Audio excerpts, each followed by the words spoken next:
जय गुरु जी संगत जी। गुरु जी की आज्ञा से आगे बढ़ते हैं। पहले हम कल का थोड़ा सा let's brush up what we had read yesterday. कल हमने पढ़ा था कि स्वामी जी ने हमें बताया, स्वामी रामा जी ने, that how to renunciate, they had a scuffle and they became famous because of their outer appearance of living naked in cold climate. बाकी स्वामी जी कहते हैं, but they were full of ego, anger and jealousy. In fact, they detested each other. They had hatred for each other. So Swamiji realized that even after renouncing wealth, चाहे आप पैसा renounce कर दो, अपना घर, relatives, wife and children, but one cannot easily renounce the lust for name and fame. तो स्वामी जी ने ऐसे बताया। फिर स्वामी जी कहते कि that I've met many householders who are far superior, than renunciates. Actually, Swami ji कहते the inner condition is more important than the external way of living. जो आपकी अंदर की अवस्था है ना, वो ज्यादा काउंट करती है। उसके बाद स्वामी जी कहते being Swami is not an easy job and sankalp is very important. You cannot change your circumstances, but with strength and determination you can go through life successfully. उसके बाद स्वामी जी कहते meditation becomes your very nature, when you give up attachment, anger and pride. जब आप anger, attachment, pride छोड़ देते हैं ना, तो ये आपकी एक second nature ही बन जाती है। कहते then it's not that you really have to pose for meditation because you live on that path. फिर स्वामी जी ने हमें बताया, we learnt about Anandamayi Mata ji, it's like, she said that the path of love is a path of self-surrender. Then we came to know about the Bhakti Yoga, it is based on self-sacrifice, reverence, and compassion. Then we learnt about Janani Yoga, it's a path of knowledge, and it's like, yoga of the intellect. उसके बाद हमने ये भी जाना कि constant company of the sages and contemplation with the help of non-attachment, are the most important requisites in this, in this path. उसके बाद कर्म योगा कौन सा है, जब आप अपनी ड्यूटी सेल्फलेसली करते हैं। और उसके बाद Kundalini yoga के बारे में हमें पता लगा कि yes, it involves understanding the body, the nervous system and various channels of energy. और जो primal force होती है ना, which is in the sleeping state at the base of the spinal column, जब हम उसको consciously awaken कर देते हैं ना, through the Sushmana to the highest of the chakras. और Sushmana क्या है? It is the most subtle channel on which the primal force, okay, the primal force prevails. उसके बाद हमें जाना कि Shakti is the divine mother who manifests the universe, and Raj Yoga is the path of systematic discipline. It's the most comprehensive path and is highly systematic. फिर हमने ये भी जाना कि जो श्री विद्या है ना, वो सबसे highest है of all the paths and is practiced by only few people. Then Anandamayi Ma said that one should choose the path best suited to a person, nothing should be forced, because devotion means total dedication, surrender and love for the Lord. It is the path of the heart, path of a heart, Then it means to accept the existence of the Lord, or tranquility of mind is very, very important and one should cultivate that. और बाकी argument में कुछ भी नहीं रखा है। और उसके बाद we learned about that greatest woman saint, जो वो थे ना, Sufi saint who used to live in small dargah, and we came to know that she never ever slept, and Swamiji called her BBG lovingly, and she had a mysterious way of living. And she said that I'll wait for my, I wait for my beloved day and night, and I'm gonna wait for him, till eternity, because her love for divine was so,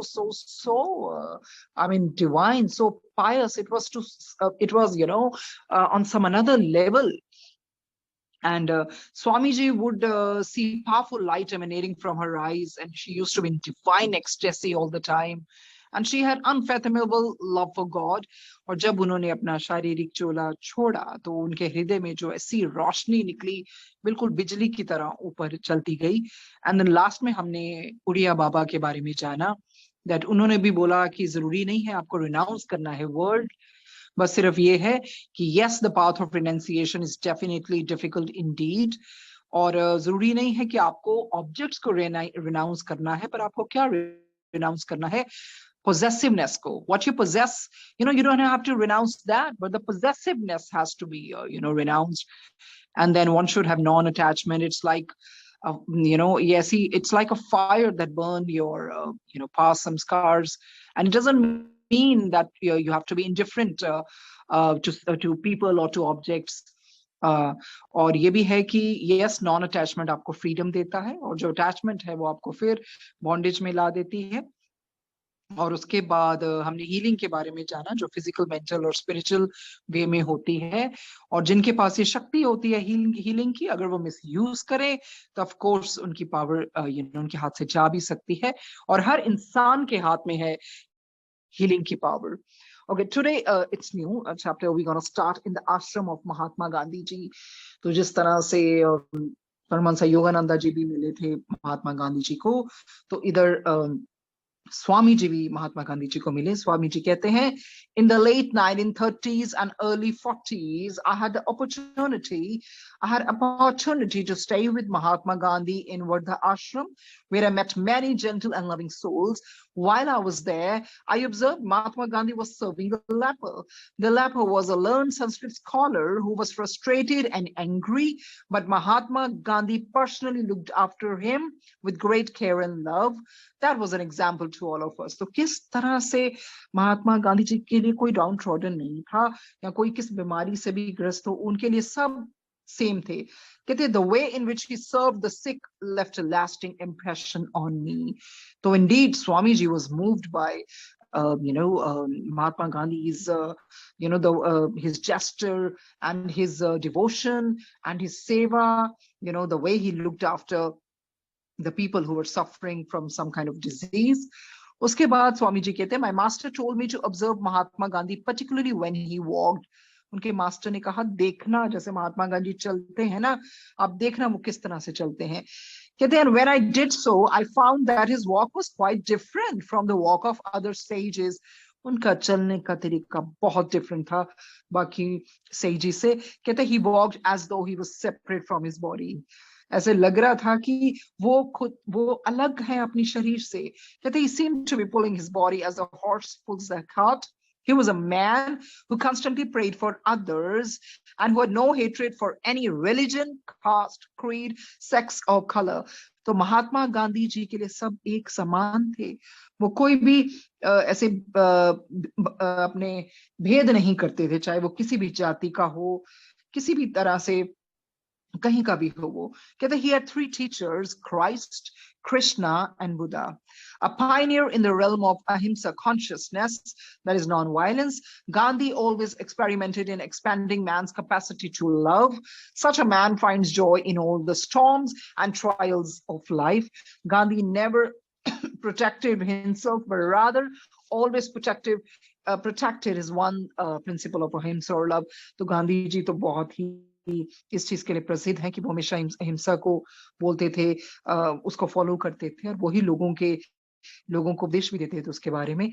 The flame of love burned in him day and night like a fire which nothing could quench.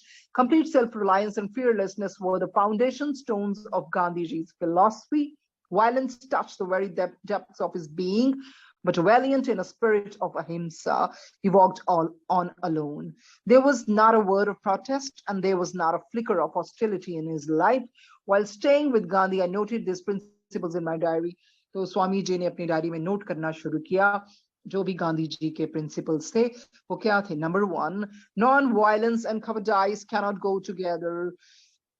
Okay, कहते जो non-violence है और cowardice, if you are timid और आप जो भी है उसको, अगर ये चीजें इकट्ठे नहीं चल सकती, because non-violence is a perfect expression of love that cast out fear. क्योंकि non-violence तो ऐसी एक एग्जाम्पल है प्यार की जो डर को निकाल देती है। To be brave because one is armed implies an element of fear. The power of ahimsa is an extremely vital and active force which does not come from physical strength. ये जो पावर, ये जो शक्ति है ना अहिंसा की, ये बहुत इंपॉर्टेंट और इतनी एक्टिव फोर्स है जो कि फिजिकल स्ट्रेंथ से नहीं आती। Number 2, a true follower of ahimsa does not believe in disappointment. He dwells above in perennial happiness and peace. That peace and joy do not come to him who is proud of his intellect or learning. They come to him who is full of faith and has undivided and single pointed mind. Okay, the number three, कहते the intellect can produce many wonders, but non-violence is a matter of the heart. It does not come through intellectual exercises. तो ये जो non violence है ना वो आपके दिल से आती है, अंदर से आती है, उसमें आपकी कोई एजुकेशन का या कितने आपकी आईक्यू है उससे उसका कोई लेना देना नहीं है. कहते number four, hatred is not overcome by hatred but rather by love. This is an alterable law. ये तो बिल्कुल ही है. हेट्रेड को आप हेट्रेड से नहीं जीत सकते, प्यार से जीत सकते हैं. Number five, devotion is not mere worship with the lips, it is self surrender with mind, action and speech. बिल्कुल जरूरी नहीं है डिवोशन एक उस तरह की चीज है जो आपके बोलने से या लिप से वर्शिप करने से आती है. ये तो अंदर का है, जिस तरह से आपके अंदर की अवस्था है, माइंड की, एक्शन की, स्पीच की. It's like a self surrender. कहते number 6, Gandhi did not believe in the barriers created by religions, cultures, superstitions and mistrust. He taught and lived the brotherhood of all religions. Number 7, Gandhi believed in the art of living without concern for the fruits of one's actions. He practiced not worrying about success or failure, but paid attention to the work at hand without feeling the slightest anxiety or fatigue. वही है कि जो भी आप कर्म करें उसके फल की इच्छा ना करें, और जो भी आप काम करें उसको अपने दिल से करें. ऐसा नहीं है you really have to get anxious about the work and you have to go through that fatigue. Number 8, कहते in order to enjoy life one should not be selflessly attached to anything. Non-attachment means to have pure motive and a correct means without any worry or desired result. He who gives up action falls, but who gives up reward rises and is liberated. Okay, that's beautiful. You know, Gandhi ji said, he who gives up actions falls. जो action को give up कर देता है वो गिरता है, but who gives up the reward, जो उसकी reward की इच्छा छोड़ देता है वो ही ऊपर उठता है और वो liberate हो जाता है. Number 9, yoga is the complete reintegration of all the states of mind, the intellect, senses, emotions, instincts, and every level of personality. It is a process of becoming whole. Okay, number 10, one's mantra becomes one staff of life and carries one through every ordeal. Each repetition has a new meaning and carries one nearer and nearer to God. It is capable of transforming that which is negative in the personality into which is positive, and it can gradually integrate divided and opposing thoughts at deeper and deeper levels of consciousness. After meeting many wonderful and striking personalities like Mahadev Desai, Meera Ben, and Prabhavati Behen, I became friendly with the son of Mahatma Gandhi and took him to Kasoni, one of the fascinating and beautiful places of the Himalayas. तो ये तो हो गई स्वामी जी की महात्मा गांधी जी से मुलाकात. महात्मा गांधी जी ने भी वही उनकी बहुत बहुत बड़े उपदेश रहे हैं, और उनकी वही जो हमने पहले भी जाना इस किताब में, नॉन अटैचमेंट होनी चाहिए, अहिंसा होनी चाहिए, और अंदर से आपकी you got to be really really careful about your mind, action and speech. ये चीजें मैटर करती हैं, सेल्फ सरेंडर मैटर करता है. ओके, नाउ आगे स्वामी जी की मुलाकात रविंद्रनाथ टैगोर जी से होती है. The next chapters name is not sacrifice but conquest. जरूरी नहीं है कि आपको सेक्रीफाइस करना है, पर हर चीज को आप जीतने की भी कोशिश कर सकते हैं. Swamiji कहते हैं, when I was a teenager, I often traveled with my brother disciple Dandi Swami Shivananda of Gangotri, who was about 20 years older than I. कहते हैं, once we went on a journey to Mussoorie, a holiday resort at the foot of the Himalayas. On the way, we stopped at a small town called Rajpur. During those days, Tagore, a famous poet of the East, was staying in a cottage there. My brother disciple was from Bengal and knew Tagore and his family well, so we went to visit him. We were invited to live in the same cottage with him for 2 months. तो स्वामी जी को 2 महीने का सुनहरा मौका मिला वहां रहने का. कहते Tagore became fond of me and asked my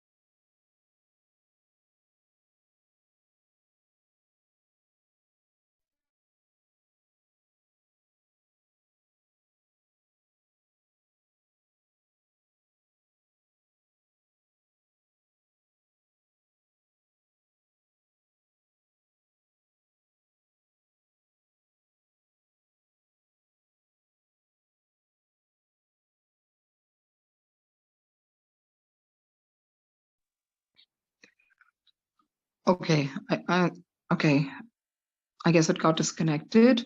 मैं दोबारा से पढ़ती हूँ. ये जो new chapter है, Not Sacrifice but Conquest, Tagore. Swamiji कहते, when I was a teenager, I often traveled with my brother disciple Dandi Swami Shivananda of Gangotri, who was about 20 years older than I. Once we went on a journey to Mussoorie, a holiday resort at the foot of the Himalayas. On the way, we stopped at a small town called Rajpur. During those days, Tagore, a famous poet of the East, was staying there in a cottage there. My brother disciple was from Bengal and knew Tagore and his family well, so we went to visit him. We were invited to live in the same cottage with him for 2 months. Yet the Tagore became fond of me and asked my brother disciple to send me to Shanti Niketan, the educational institution he had founded. So Swami Ji Shanti Niketan gaye. They strongly felt a desire to visit Shanti Niketan and went there in 1940. Rabindranath Tagore, the son of Rabindranath Tagore, I'm sorry, I think I read it wrongly. Ratindranath Tagore, the son of Rabindranath Tagore, received me and arranged for me to stay in one of the cottages next to Sri Mallikaji, who was a devout and committed admirer of Tagore and his institute. Shanti Niketan was then one of the most beautiful and fascinating ashrams of the world. Several hundred students lived and studied there. Shanti Niketan to Rabindranath Tagore ji ka बहुत प्यारा आश्रम रहा है. Tagore was known as Gurudeva by the students of Shanti Niketan and as Thakur by the general public. He was very gifted poet from Bengal and one of the greatest poets of all times in the realms of religions, philosophy, literature, music, painting, and education. His many-sided, handsome, and towering personality was well known to the world. During the period I lived with Tagore, I was able to observe his devotion to his work. तो स्वामी जी को बहुत अच्छा मौका मिला है टैगोर जी को बहुत close अपनी क्लोजनेस से इतने प्रॉक्सिमिटी से जानने का. कहते मैंने उनके सारे काम को ऑब्जर्व किया. He was always engaged in his daily practice or was busy writing or painting. He spent very few hours in sleep and would not recline in the daytime. The infirmities of age did not change his habits. I looked upon him as an earnest sadhak, spiritual seeker. Yet it is true that one object of all sadhaks of the world is to be somewhat godlike. It was not necessary for a godlike man like Tagore to imitate other godmen of India in order to express himself. His life was not like that of an ascetic, which is as barren as a desert. Asceticism is the most ancient path of enlightenment, and genuine asceticism is indeed worthy of reverence. Equally worthy is treading of the more difficult path of remaining in the world while doing one's duties. Tagore believed in living in the world without being of it. तो टैगोर जी भी यही मानते थे कि दुनिया में रह के पर अपने आप को दुनिया से ऊपर उठा के ही रहना असली जीने का मतलब है. कहते a line from one of his poems, liberation by detachment from the world is not mine, is highly expressive of his philosophy. The key point of his life was not sacrifice but conquest. So humanity has seen three kinds of great men. First, those who were gifted and great by birth. Second, those who have attained greatness by sincere and selfless effort. And third, those unfortunate ones on whom greatness is thrust by the press and publicity. Tagore was in first category. तो टैगोर जी की first category में यही थे ना कि वो by birth he was gifted. Tagore was in the first category a gifted and highly talented poet and genius. He lived and practiced according to the sayings of the Upanishads. All whosoever that moves in the universe is indwelt by the Lord. Enjoy though what had been allotted by him. Covet not the wealth of anyone. कहते उनकी भी thinking यही है रही है किसी की भी चीज को पराया पैसा हो या कुछ हो उस पे हमें नहीं लेना चाहिए और जो भी ईश्वर ने आपको दिया है उसी से संतुष्ट रहना चाहिए. कहते I admire Tagore. He was the most universal, encompassing and complete human being I have known. He was a living embodiment of the whole of humanity who knew both man the knower and man the maker. He believed in allowing a person to grow by satisfying both the demands of society and the need for solitude. Sometimes I used to call him the Plato of the East. His views about the East and West were highly admitted by the people of both these cultures. Tagore did not want Westerners to become Easterners in their minds and outward behavior. He wanted the West to join hands with the East in the noble contest for the promotion of the highest ideas which are common to the whole world. आगे कहते हैं, according to him, the evolution of man is the evolution of the creative personality. Man alone has the courage of standing against the biological laws. Beyond all great nations and noble works done in the world, there have been noble ideas. An idea is that something which is the very basis of creativity. It is true that life is full of misfortunes, but fortunate is he who knows how to utilize the idea which can make him creative. तो ये बड़ी अच्छी सीख दी है टैगोर जी ने, रविंद्रनाथ टैगोर जी ने. कहते हैं ठीक है, पता है लाइफ में तो ये चीजें आएंगी, life is full of misfortunes, पर वो बहुत लकी है, वो बहुत फॉर्चुनेट है जो इस चीज को यूटिलाइज कर देते हैं, अपने एडवर्सिटी के टाइम को भी मतलब उसको दूसरी तरफ चैनलाइज करके कुछ क्रिएटिव करते हैं, यू नो, उसका भी फायदा उठाते हैं. कि the time is the greatest of all filters and ideas are the best of all wealth. Fortune is that rare opportunity which helps one to express his ideas and abilities at his proper time. Tagore's philosophy surmounted all the obstacles which at first obscure the truth.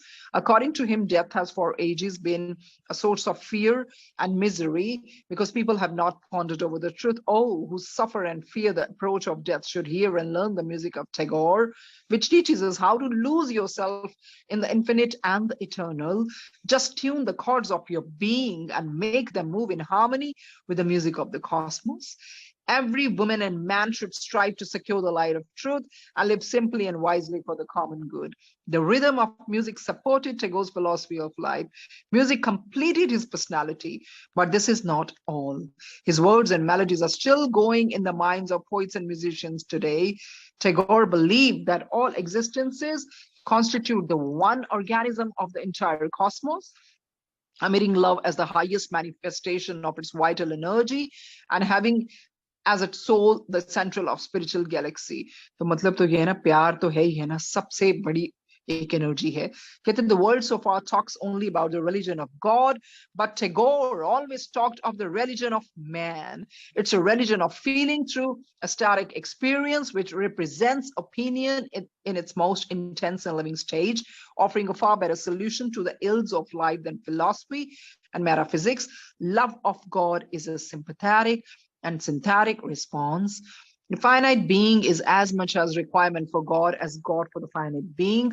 The soul of the lotus goes on blossoming for ages in which I am bound as though without escape. There is no end to the opening of its petals, and the honey in it has such sweetness that thou, like an enchanted being, canst never desert it, and therefore thou art bound, and I am, and salvation is nowhere. After staying at Shantiniketan, I decided to leave for the Himalayas to assimilate the ideas I required there and then formulate certain guidelines for my future. Swami ji aage kehte hain, I still remember a few striking lines from Tagore's poems. I read in the problem of life in the world. I read in the problem of life in the world, the twist of tears and joy. I see before myself the busy feet of the wind, suggesting humanity and law. The wind hastens to the shadow whose passion lies. Shall we go abroad and start anew? O wind, to build again a better life in song. तो जिस तरह की भी स्वामी जी के, हमें पता है टैगोर जी की जो इतनी महान पोम्स हो चुकी हैं, and what a beautiful, what an enchanting poet he has been. उसके बाद ये कुछ हिस्ट्री के ऊपर है. I am going to read it a little fast. So that क्योंकि थोड़ा ब्रिटिशर्स के ऊपर आ जाएगा हिस्ट्री के ऊपर, and it's really really lengthy. उसके बाद फिर स्वामी जी की जो मुलाकात होंगी सेजेस के, उसके बारे में पढ़ेंगे. The name of the chapter is Setting History Straight. Swami ji कहते हैं, when I was about 20 years of age, I traveled to Shimla, one of the holiday resorts in the Punjab Himalayas. I met a Swami there whom the people called Punjabi Maharaj. तो स्वामी जी पंजाबी महाराज को मिले. कहते he was very tall, healthy, handsome, and a learned man. I had an umbrella in my hand. कहते मेरे हाथ में एक umbrella था और उन्होंने मुझे पूछा, why do you carry such a burden? Be free. अपने आप को free करो. Why are you holding this umbrella? As we were walking together, it started to rain. Since I had the umbrella, I opened it. Obviously, Swami ji कहते बारिश होगी तो मैंने तो umbrella फिर खोली. He said, "What are you doing?" I answered, "I'm protecting us from the rain." He said, "Don't do that. This is a link between heaven and earth." कहते, why should we be deprived of that? Throw away your umbrella and other belongings if you want to walk with me. तो वो जो पंजाबी महाराज थे, बिल्कुल nature lover, he didn't want any kind of obstruction, between heaven and earth. So Swamiji कहते, I protested, Swamiji, I'll get wet. He told me, if you are afraid of getting your clothes wet, either don't wear clothes or walk freely or get out of the rain. So very blatantly that Swamiji, that Punjabi Maharaj said, कहते अगर तुम्हें डर लगता है that you're gonna get drenched और तुम्हारे कपड़े भीग जाएंगे तो मत पहनो ना कपड़े, freely walk करो और चले जाओ, नहीं तो यहाँ से just get out of the rain. What he said affected me. I left the umbrella right there on the path. Since then, when it rains and I'm outside, I really enjoy it. So Swami ji कहते उसके बाद I really pondered over what he said and see जो भी है ईश्वर की ये जो then है, ये nature है, we should enjoy it thoroughly. We should just soak ourselves. तो स्वामी जी कहते मैंने फिर जब भी बारिश होती है, I like to get myself drenched. I love the raindrops falling on me and I thoroughly enjoy it. कहते in the winter, the Swami would walk about wearing only this thin cotton garb. It was his only possession. He was a man with a very sensitive nature, but he had completely mastered his sensitivity to heat and cold. तो उन्होंने एक अपनी कहते कुछ भी weather हो वो सिर्फ कॉटन के कपड़े पहनते थे. उन्होंने मास्टर कर लिया था ना, अपनी बॉडी को ऐसा बना लिया था कि इम्यून हो गई थी, चाहे गर्मी हो चाहे सर्दी हो. When the mind contacts the objects of the world through the senses, it experiences sensations of pain and pleasure. कहते वो तो बिल्कुल है ना, जब mind contact the object through the senses, जब senses के through perceive करता है ना तो उसको sensation महसूस होती है, चाहे वो pain की हो चाहे pleasure की हो. If you learn not to contact the objects of the world, you will be free from external influences and find greater pleasure within. कहते अगर आप सीख लेते हैं ना ऑब्जेक्ट के साथ, मतलब इस तरह से कांटेक्ट नहीं होना और आप उसका प्रभाव आप पे नहीं पड़ता, एक्सटर्नल इन्फ्लुएंसेस का प्रभाव नहीं पड़ता एंड आपको जो प्लेजर है वो अंदर से आता है. फिर स्वामी जी कहते हैं Swami was very learner and spoke only English. For hours he would talk about English literature and we would discuss Swami Rama Tirtha's life and works. Swami Rama Tirtha भी एक बहुत बड़े संत हुए हैं. कहते हैं he received his Master of Science degree from Oxford University and his Doctorate of Science from Lahore University. Though he lectured on the universality of Vedanta philosophy, he detested the alien rule in India. During this time, before India's independence, there was a small sect of modern Swamis who did not practice meditation. They were young and learned and understanding the condition of the country. They participated in the freedom movement. I call them politician Swamis. क्योंकि वो थोड़े modern तरह के स्वामी थे ना जो practice नहीं करते थे मेडिटेशन की, तो कहते मैं इनको पॉलिटिशियन स्वामीज कहता था. They would say external freedom first, internal freedom later on. पहले बाहर की एक्सटर्नल फ्रीडम मिले फिर हम अंदर की फ्रीडम के बारे में बात करेंगे. This Swami was a politician Swami. Actually, he had become a Swami out of frustration after seeing the condition of the country. He was kind and gentle, but he could be very rebellious. He did not follow the normal disciplines of a renunciate, but rather spent his whole time totally preoccupied with the thought of overthrowing British rule in India. This was his worship and aim of life. तो ये स्वामी जी का बस यही aim था कि Britishers हमारे देश से निकल जाए. Sometimes he was arrested twice a day for insulting Britishers. He would annoy British officers by abruptly telling them to leave the country. He would call them names and say, "You are speaking English and you don't know grammar. You don't know your own language." What a tragedy that the imperial government sends such uneducated people who do not come from good families to India. So wo jo Swami the, he would call a spade. He would not mince his words and he would just blatantly, speak in front of Britishers. Once when we were walking in the hills outside Simla, a British officer came galloping on his horse from the opposite direction. He stopped his horse suddenly when he saw us and yelled, "You monkeys, get out of the way." He jerked the reins and fell off the horse onto the road. कहते फिर स्वामी ने उनको क्या बोला? The Swami told him, "We have every right to walk on this road. This is my country. Mind your own business. Get up, get on your horse and go away. I'm not your slave." The next day, the Swami was arrested, but within 2 hours, he was released. The governor of that state knew him from London and also knew that the Swami would create more problems if he were in jail. So, काफी वो brave, काफी valiant रहे हैं. अगर उनको arrest भी किया जाता था तो वो 2 घंटे बाद उनको रिलीज कर दिया था, कि उनको पता था कि इतना उनका है कि जेल में रहेंगे तो बहुत प्रॉब्लम्स क्रिएट हो जाएंगी. During this time, I had some prejudice against the British rulers of India and thought of helping the freedom movement. The Swami said, "Come on, let's use guns and one by one destroy these British administrators." He sincerely wanted me to join him and fight the British. He said that it was not a sin. If someone comes to your house and tries to destroy your culture, why can't you defend yourself? तो वो स्वामी जी कितने उनमें वो patriotism जो मतलब कूट कूट कर भरा था. He was the most bitter Swami I had ever met. स्वामी जी कहते मैंने इतना bitter स्वामी कभी नहीं देखा अपनी जिंदगी में. Swami ji कहते, "I believed in Mahatma Gandhi's philosophy, psychology and movement, but I never took an active part in politics. I wanted to influence the Swami to leave politics, and he wanted to influence me to enter politics." वो स्वामी रामी जी को मतलब स्वामी रामा जी को चाहते थे politics join कर लें, पर कहते मैं चाहता था कि ये छोड़ दे. This went on for 4 months. He tried to persuade me, but my master said that I should not join any political party. My master said, "You are from Cosmos and a citizen of the world. Why identify with the people of India only?" उनके master ने बहुत अच्छी सीख दी. कहते ये तुम्हें वो universal approach रखनी पड़ेगी ना, सिर्फ तुम अपने देश के लिए क्यों सोच रहे हो? तुम्हें सारी दुनिया का सोचना है. ये सारी सृष्टि हमारी है. Your concern should be for the whole of humanity. First, have inner strength, sharpen your intellect, learn to control your emotions, and then take action. Fanatic devotion to a country, even one as spiritually great as India, does not befit a man of God. कहते जो ईश्वर का जो बंदा है ना, वो इतना fanatic इतना ही होना चाहिए, क्योंकि चाहे वो भारत देश जो स्पिरिचुअलिज्म में सबसे आगे उसी का क्यों ना हो, क्योंकि तुम्हें सबका सोचना है.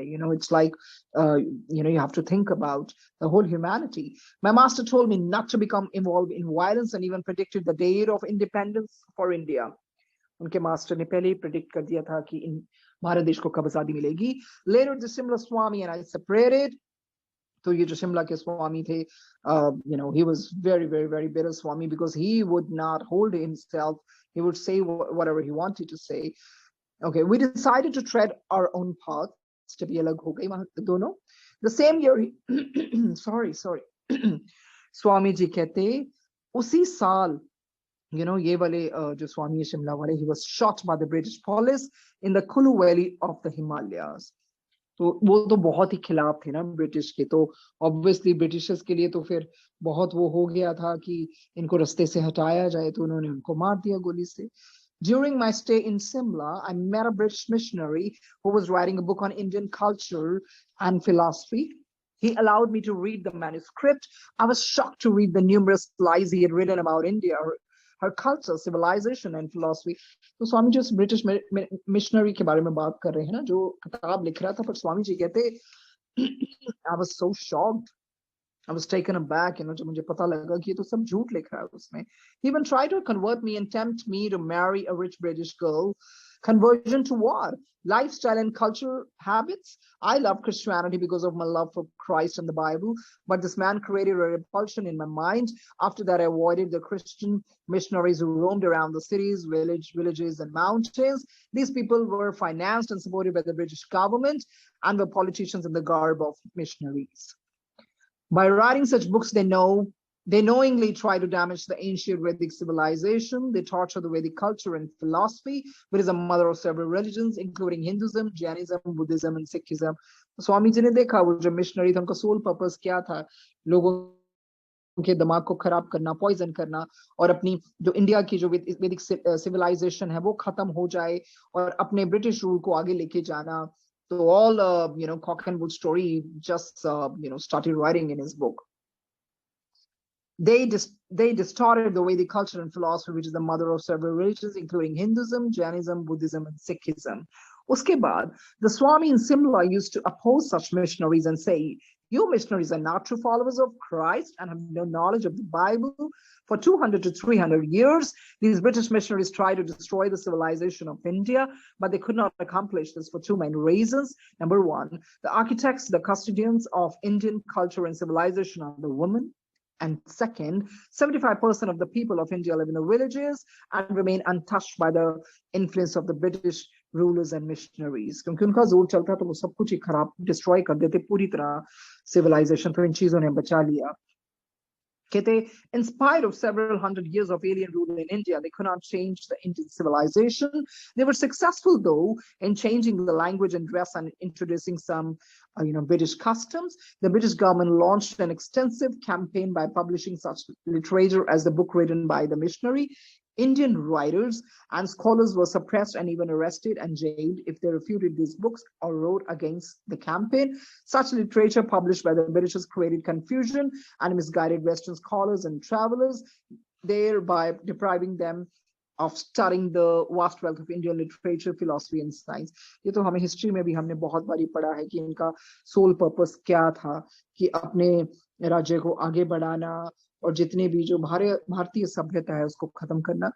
कहते although Paul Deussen, Max Muller, Goethe, and other writers wrote books on yoga and the system of Indian philosophy in the Upanishads, confusion and misunderstanding still remain among the general Western public. Not a single book on yoga was written with honesty and sincerity by Western writers before Annie Besant, the famous theosophist who became president of the Congress Party of India, and Sir John Woodrow. तो कहते कोई भी चीज honesty से नहीं लिखी गई थी कि एनी बेसेंट जी से पहले और सर जॉन वुड्रॉफ से पहले. He was the foremost of the Western writers on Indian philosophy, though he could not write on as many scriptures as he desired. He introduced the philosophy of Tantra to the Western world. I pity travelers and so-called writers who still persist in writing books on yoga, philosophy, Tantra, and various spiritual subjects without studying. तो स्वामी जी कहते कितने तो लोग ऐसे ही हैं ना, उनको knowledge नहीं है, डेप्थ में जाते नहीं हैं, अपने आप से इन जो इतने they are so profound topics like yoga, philosophy, tantra, उस पे किताबें जो ये लिखते हैं और ना तो उन्होंने खुद प्रैक्टिस किया होता है. कहते a distorted history of India was intentionally introduced in the schools. Because of this, Indian students forget their culture and history.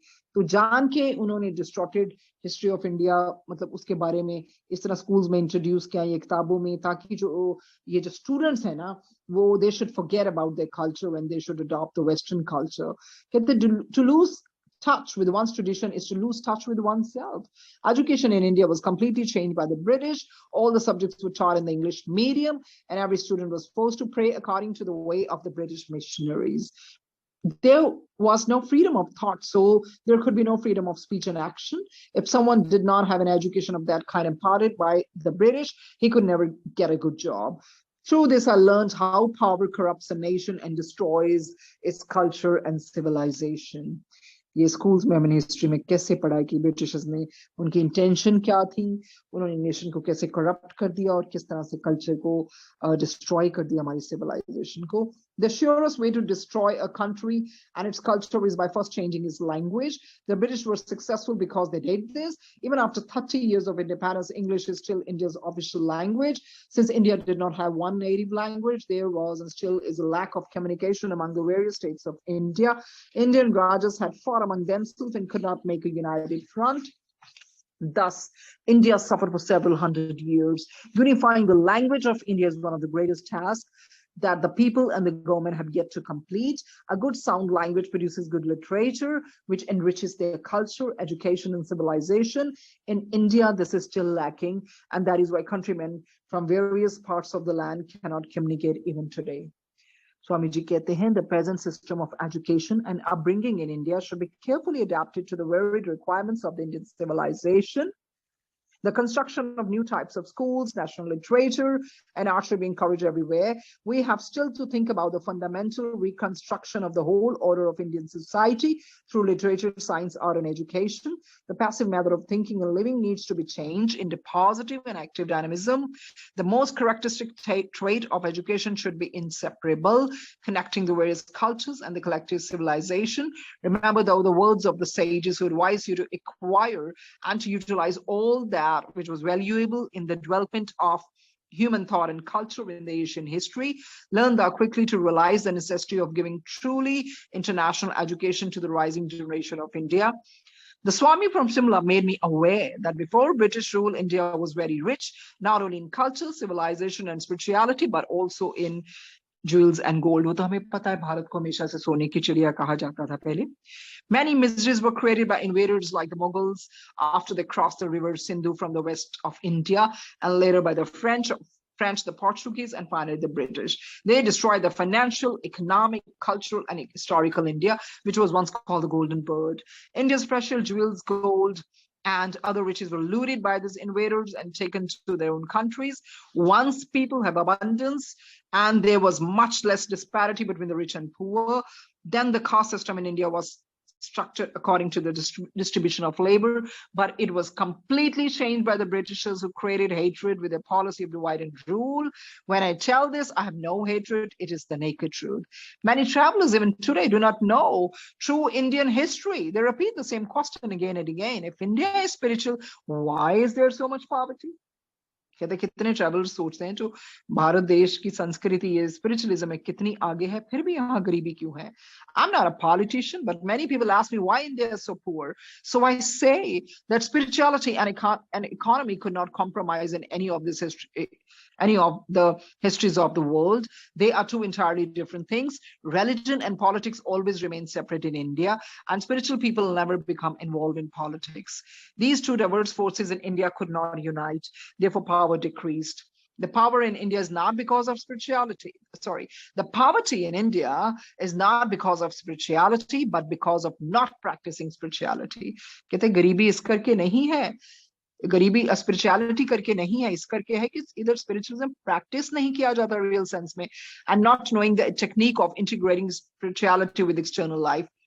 Those leading the country now should become aware of this fact. India suffers because the leaders and people of the country totally still do not have a unified vision for uplifting the country as a whole. They do not have an answer to the population problem, nor does there seem to be any immediate solution. I think India is surviving only because of a rich spiritual and cultural heritage. तो स्वामी जी कहते हैं जो India survive कर रहा है ना अब तक, वो इसी करके क्योंकि इसका जो स्पिरिचुअल और कल्चरल हेरिटेज है, इट्स रियली रियली रिच. कहते culture and civilization are two separable culture and civilization are two inseparable aspects of the lifestyle of community, country, or nation. A man may be considered cultured if he dresses nicely and then presents himself before others, but it does not necessarily make him a civilized person. So civilization has nothing to do with your outfit or what your attire you're wearing.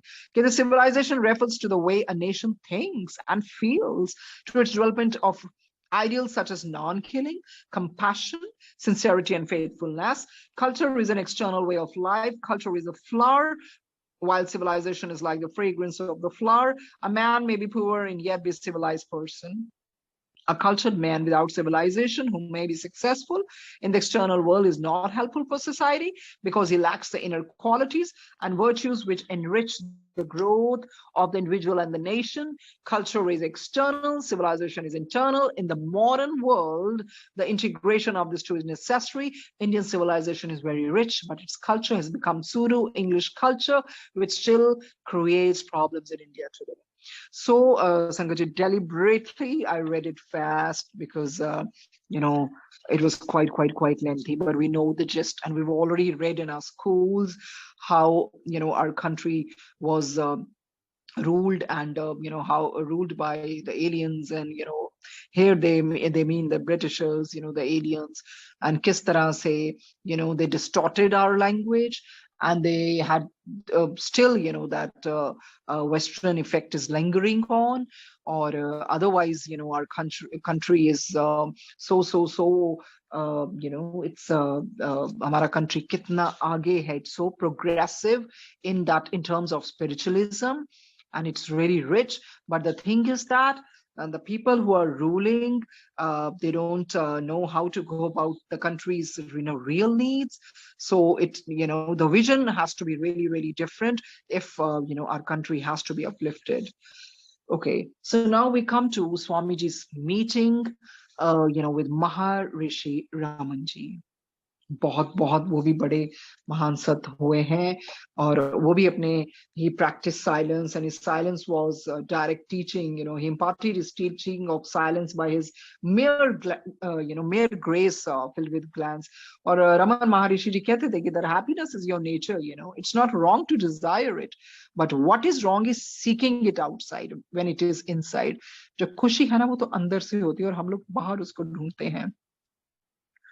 अब जब स्वामी जी महर्षि रमन जी से मिले, कहते doctor T N. Datta, a prominent physician from Gazipur, UP, wrote to me that he was coming to see me at Nasik, where I was living. कहते after visiting, he told me his reason for coming. He said he was very anxious to take me with him to Arunachal in South India to have darshan of Maharishi Raman. In the winter of 1949, we left for Arunachal. My stay at the ashram was brief but very pleasant. During those days, Maharishi Raman was observing silence. There were several foreign students staying in the ashram. Shastriji, one of his prominent disciples, would give discourses, and Maharishi Raman would sit quietly. वो चुप बैठे रहते थे, पर उनके एक शिष्य थे शास्त्री जी, वही preach करते थे. कहते there was one thing that I found in his presence which was very rare and which I seldom found elsewhere. For those whose hearts were open to the voice of silence, which was perennially radiating in the ashram, just sitting near him was enough to answer any question arising from within. तो स्वामी जी कहते कि उनके पास बैठने से ही सब सवालों के जवाब मिल जाते थे. ऐसी silence, I mean, it would radiate so much of positive thing, positivity, कि सिर्फ बैठने से ही जवाब मिल जाते थे. कहते it is true that to be in the presence of great man is the same as experiencing savikalp samadhi. तो कहते ये तो बिल्कुल सही है. ऐसे महान पुरुषों के साथ बैठने से आपको वो ये जो पर्टिकुलर समाधि का नाम ले रहे हैं स्वामी जी, सविकल्प समाधि, वो ऑटोमेटिकली आ जाती है. कहते Maharishi Raman did not have a physical guru. He is the greatest and the holiest man born on the soil of India within 100 years period, said Dr. Radhakrishnan. A glance of such man purifies the way of the soul. कहते ये जो रमन महर्षि है ना, इनके अपने को physical गुरु नहीं थे, पर इनके ऐसे ग्लैंस में इतनी शक्ति है कि आपकी आत्मा को वैसे ही निखार देती है, प्योर कर देती है. कहते according to Maharishi Raman, contemplating on the single query, who am I, can lead the aspirant to the state of self-realization. देखो अभी who am I क्या है, हम स्पिरिट हैं, हम ईश्वर के वो ये जो सुप्रीम सोल है उसी में से निकली हुई हम रूहें हैं. तो अगर इस चीज के पीछे पड़ जाए, अभी हम है कौन, हमारी असलियत क्या है, तो आपको automatically it will lead to your self realization. कहते though this method of contemplation is the foundation stone of the philosophies of both the East and the West, it was revived again by Maharishi Raman. कहते the entire Vedanta philosophy was brought into practice by the Maharishi. He put the Iliad in a nutshell. By knowing oneself, one knows the self of all. आप अपने आप को जानोगे तो आपको सब पता लग जाएगा, सब चीजों को जान जाओगे. The very simple, profound method of self-inquiry is accepted by both Easterners and Westerners. After 5 days staying in the spiritually vibrant atmosphere of Arunachal, we came back to Nasik. After visiting this great sage, I decided to resign the dignity and prestige of Shankaracharya. For a renunciate like myself, leading such a busy life had become burdensome and boring. तो स्वामी जी कहते हैं जो 5 दिन का वो मैं वहां रहा, इतना मुझे वाइब्रेंट एटमोसफेयर मिला ना ऑफ अरुणाचल अरुणाचल। और जब मैं वापस नासिक में आया, इन ग्रेट सेज को मिलने के बाद ही मैंने सोचा था कि I am going to resign the dignity and prestige of Shankaracharya. कहते for a renunciate like myself, leading such a busy life had become burdensome and boring. By my visit to Arunachal and the darshan of the Maharishi only added fuel to that fire which was already burning within me.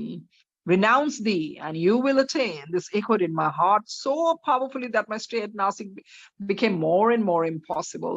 It was not easy for me to run away, abruptly leaving all the responsibilities. But one day the courage came to me, and I left Nasik for my Himalayan home. I have a firm conviction that no one can be enlightened by anyone else, but sages inspire and give inner strength, without which self-enlightenment is impossible. In today's world, human beings do not have an example to follow.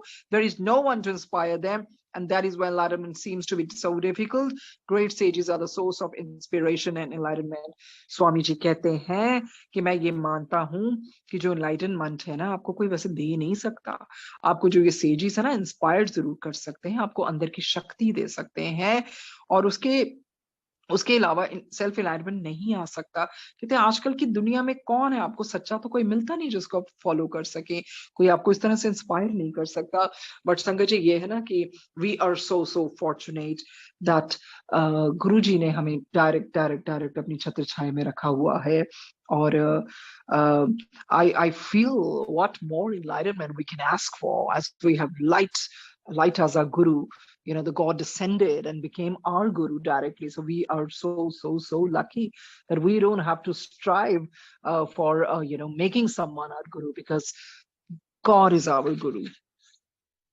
Okay अब इनकी जो मुलाकात होती है वो भी sir Aurobindo जी से हुई है। वो इनके बारे में हमें स्वामी रामा जी बताने जा रहे हैं। कहते I was unbearable for me to stay in the demanding environment of Nasik, and I thought of visiting Pondicherry and meeting and Sri Aurobindo.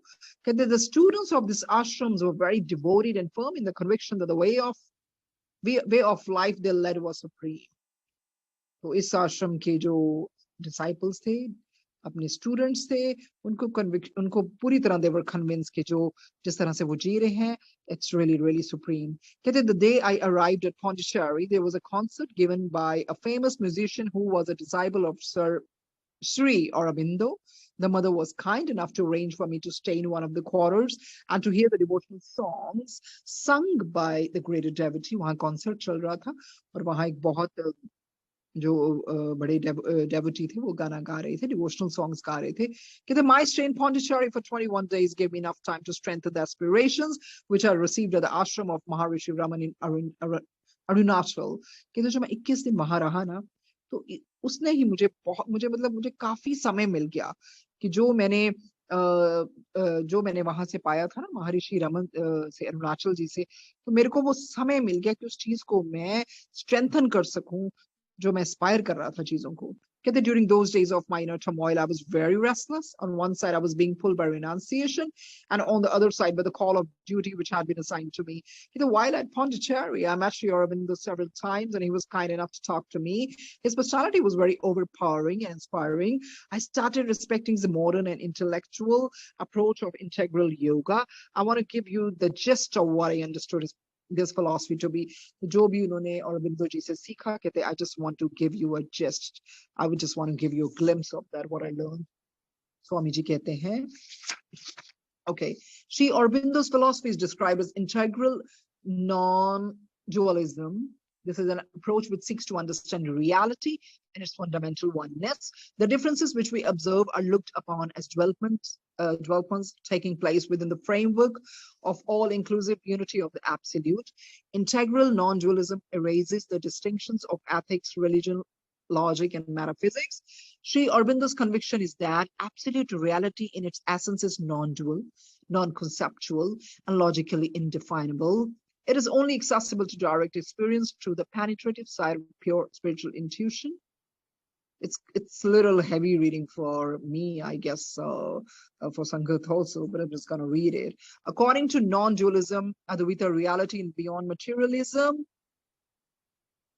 Okay. Causation, structure, and number. The same conviction is expressed in the philosophy of Nirgun Brahman in Vedanta, in the concept of Shunyata in Buddhist philosophy, in the concept of Taoism in Chinese philosophy, and in the philosophy of Tattvita in Tantra. ये मेरे ऊपर से निकल रही है चीजें, मुझे कुछ समझ नहीं लग रहा. Anyways, the philosophy of Tantra consistently maintains that one can advance spiritually by awakening the latent primal force called the Kundalini. When the spiritual potential is systematically channeled along higher levels, living becomes effortless, spontaneous, and attuned to the ultimate goal of existence. Vaishnavism recommends the method of love and devotion through wholehearted self-surrender to God. Christian mysticism and Sufism have a close resemblance to Vaishnavism in the respect, let thy will not mine be done is the secret of spiritual growth. ये मुझे समझ लग रहा है कि हाँ ईश्वर आपकी इच्छा जो आप चाहते हैं वो ही हो. Let thy will not mine be done. जैसा आपको लगता है ईश्वर ये करें, ये भी है one of the spiritual, ये जो आपकी spiritual growth करेगा. Your will is my will, God. Vedanta, by contrast, lays stress upon the method of contemplation and self-inquiry. It includes discrimination between the self and the non-self, and then the renunciation of emotional attachments to the not-self. As soon as false identifications with the not-self are removed, the indwelling light of truth is revealed. आगे है, according to Aurobindo's integral philosophy, both the lower nature and the higher nature of man and the universe spring from the same ultimate reality. The lower nature is a physical force in the world and the source of instinctual drives in the unconscious mind. Man's higher nature is composed of pure consciousness and spiritual aspirations. It evolves out of the matrix of the lower nature through the awareness of the ultimate creative force called Shakti. Aurobindo calls this force Divine Mother. Man has to faithfully be aware of this force in order to attain the realization of the absolute. This awareness implies a tranquil integration of the material and the spiritual. According to the Aurobindo, the supraphysical can only be really mastered in its fullness when we keep our feet firmly on the physical. This awareness is developed through two methods. The first is the integration of meditation with action. Through meditation, one tears the veil of ignorance. He thus realizes his true self, which is the very self of all. Through selfless and loving actions, one relates creativity with others. The second method of awareness of the divine lies in the knowledge of the ascending and descending forces of consciousness. These powerful movements gradually expand the spiritual outlook and help one to rise the higher level of consciousness. The descending movement brings down the light and power of higher consciousness into all strata of all material existence. This consists of transforming the physical into effective channels of expression for the universal love and all unifying truth. Integral non-dualism sees evolution as a progressive self-manifestation of the universal spirit in material conditions. The whole universe is an expression or a play of the divine. Man's highest destiny is to be fully aware of the universal spirit and thus advance the cause of evolution. Therefore, the essence of integral yoga lies in the active and effective awareness of the individual with the superconscious divine.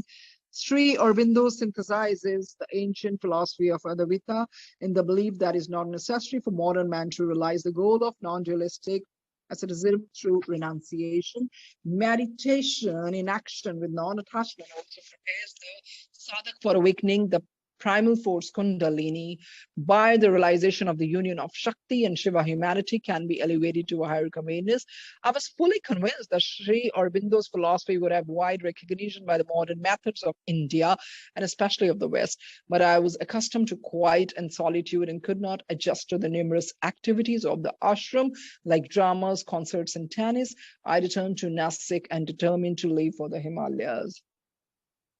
Because we really don't want to skip any of the pages, but seriously, today's reading was a heavy reading, और मेरे को ये तो बिल्कुल भी नहीं समझ लगा, because I can only, perceive simple things, which is explained in a simple manner, or because कहते हैं ना गुरुजी ने कही था गुरुजी मैं की लेना तो मैं की लेना चक्रास तो ਅਸੀਂ ਕੀ ਲੈਣਾ ਹੈ ਚੀਜ਼ਾਂ ਤੋਂ, because you have made our path so easier. Just love God, love God, love God, and be a good human being. अच्छे human being बनो, और हमें तो ऐसा कुछ भी नहीं है कि हमें कुछ रिनाउंस करना है, वी हैव टू बी रिनाउंसिएट। जो गृहस्थ आश्रम में रह के, दुनिया में रह के भी उससे ऊपर रहना सीख गया, I think that person is truly renunciate. You know, you really don't have to go somewhere to meditate। कर विची सब कुछ हैगा गुरु जी के अंदर, करे ही सब कुछ हैगा। तो मुझे क्षमा करना, इन मास्टर से मैं क्षमा मांगती हूँ, कई चीजें नहीं समझ लगती, ऊपर से निकल जाती हैं, बिकॉज गुरु जी ने साडा रास्ता बड़ा सौखा बनाया हुआ है। But yes, we can't leave any page, it would be wrong, we don't have to skip. We just looking forward to reading Swami Rama's journey आगे, जब वो, क्योंकि अभी तो हमने सारा उनका पीरियड पढ़ा ना यूथ में भी, बट वो बहुत महान रू रहे हैं स्वामी रामा जी के। इतने मास्टर से वो मिले हैं, मुझे तो लगता नहीं कि कोई सेजेस ऐसे रह गए हों जिनको वो ना मिले। हर एक को, कोई भी अपने फीमेल गुरुजी हो, कोई मेल गुरुजीज हो, कोई यंग गुरुजीज हो, कोई ओल्ड गुरुजीज हो, हर तरह के उनको मौका मिला है। तो किस तरह की महान रूह रहे होंगे, और उनके through we also are getting the glimpse of these sages, because हर एक की फिलॉसफी डिफरेंट है, हर एक का अपना वो है, but it leads to one destination, that is God and that's Guruji. So thank you Guruji for today's reading. But हाँ Guruji, मैंने कुछ आज समझ नहीं लगा वैसे। Anyways Guruji, thank you for your beautiful reading, and thank you Sangat ji for bearing with me. आज बहुत बहुत मेरी, I don't know how I was speaking, मुझे तो लग रहा है मैं खुद ही, I was getting disoriented, but ये होता है। And looking forward to read more chapters in more interesting way. Thank you Ekta Shilpi ji, and thank you Sangat ji, thank you Guru ji, thank you Swami Rama ji. Thank you auntie, शुक्राना गुरुजी का, thank you so much। जय गुरुजी।